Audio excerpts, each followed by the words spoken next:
دیگر سوال: بابا جان، من صنف 11 میخونم. طول 1 سال میشود پدرم با من قهر است. او را با آغوش میگیرم، میبوسم، ولی گپ نمیزند. من چیکار کنم؟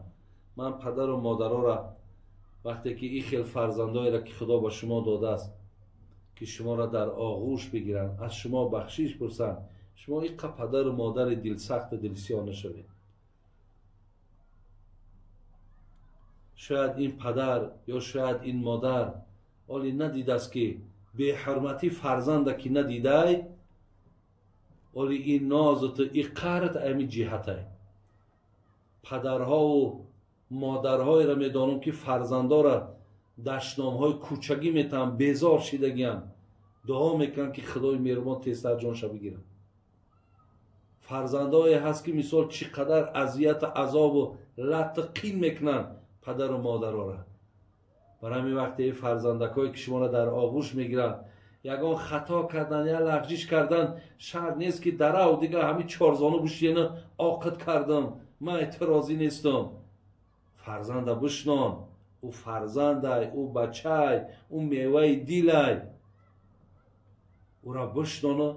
مصلحت شده که بچه جان، دختر جان، تو میدانی که مثال من پدر و مادرم، شما میدانی که آزار ما آزار الله های.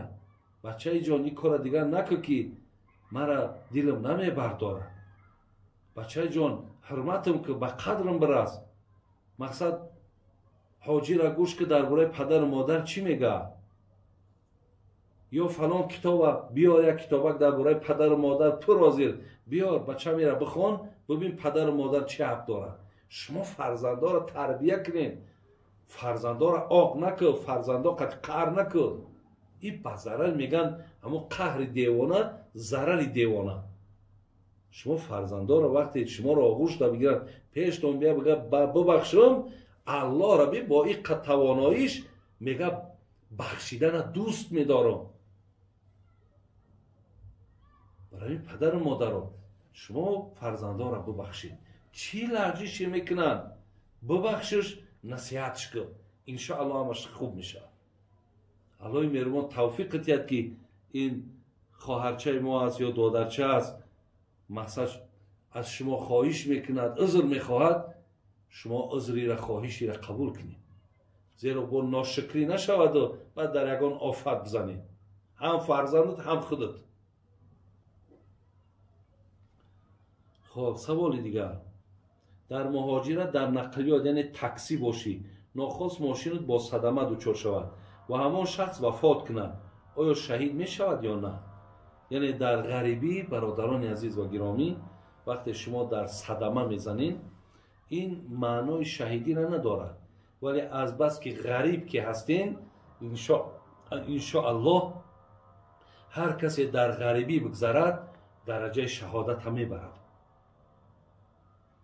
شما از حساب این مقام و مرتبتون حساب غریبی تونه.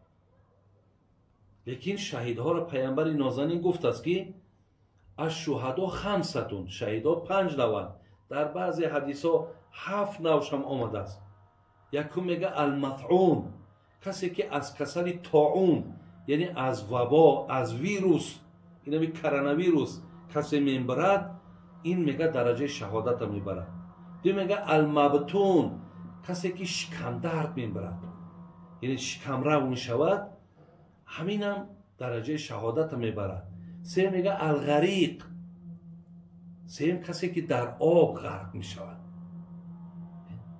دیگر نفری که در روایت آمده است کسی که در آتش میسوزد، اینم شهید میشود.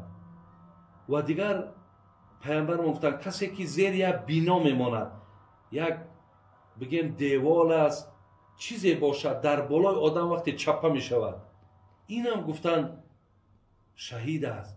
یا کسی که در راه الله کشته میشود، آدمی که برای خاطر دینش، برای خاطر شریعتش وقتی در مقابل دشمن میبراید، وقتی کشته میشود، اینم شهید است.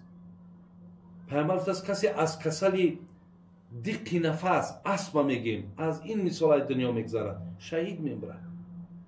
کدام مادری که در حالت فرزند زاییدن از دنیا میگذرد اینم شهید میگذرد. انا اینا شهیدن. ولی کسی در صدمه دچار میشود، مقصد اینها را شهیدم که نباشند، لیکن انشاءالله درجه مؤمنی میبرین کو، درجه مسلمانی میبرین کو. اگر غریب باشین انشاءالله شهیدین شما.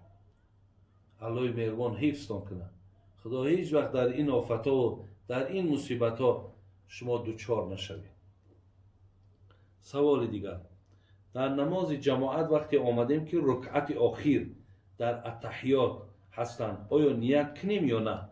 یعنی وقتی میاییم که در نماز که مردم در آخران رکعت نشستگی و تشهد میخونن، یعنی التحیات لله و الصلوات و الطیبات همین را میخونن. در همین حالت که آمدین، اگر نماز چی 2 رکعته باشد یا چی 4 رکعته باشد چی 3 رکعته باشد، شما برابری آمدن، همون آمدن تو خودش نیت های. شرط نیست بگی نیت کردم بگذارم 3 رکعت فرض نماز شام روی آوردم به قبل دیگر. همین آمدی الله اکبر تا بگو، دستات تا همین نرمی های گوشت بردارو، دستا همه انگشتا طرف قبله و الله اکبر بگو، راست برا بشی. زیرا اطاعت امام در مذهب خودمان واجبه. نشستی تشهد بخوان، تحیات بخوان، دروداش هم بخوان.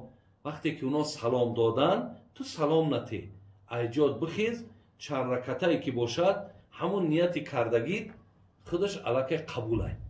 دیگر همون فاتحه را میخوانی، اول همون سبحانک اللهم را بخوان، بعد سوره فاتحه را بخوان، زمین سوره را بکن، دیگر همون ترتیب نماز رفتن بگیر. نیتش ضرورت ندارد، الله اکبر بگو بسه. خداوند توفیق تون که برادر است. سوال دیگر، حاجیان در کعبه لباس پشتشون کشاده میپوشند، این چی معنا دارد استاد جان؟ اکو برادرای عزیز و گرامی، حج خودش ماه مخصوص داره. ببینید در همون ماه ذوالحجه میشه، مثلا در ذوالقعده نمیشه، یا در این ماه سفر، در ماه سفر حج نمیشه. این حج یک عبادت مخصوص است و در مکان مخصوص است و در روزهای مخصوص است و با خودش لباس مخصوص داره.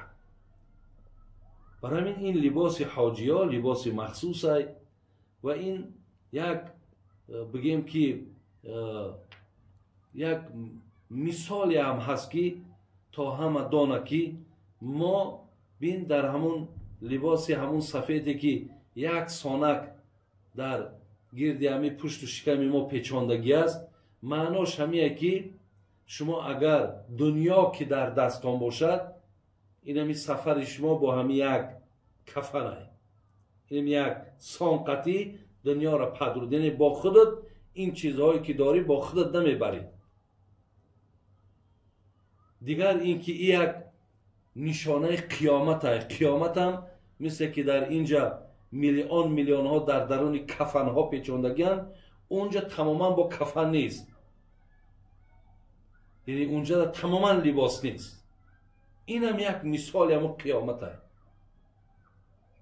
برای این حکمت های بسیار دارد، ولی همین قدر دانیم که مادام خدا امر کرده است که لباس حاجی باید همین خیل باشد، تا که البته مقصد زحمت ها داره، مشکلات ها داره، تا مثال با خدای مهربان به آسانی آدم رسیدن نمیتونه، همین هاش درک کنیم، خدا خواهد کفایت میکنه.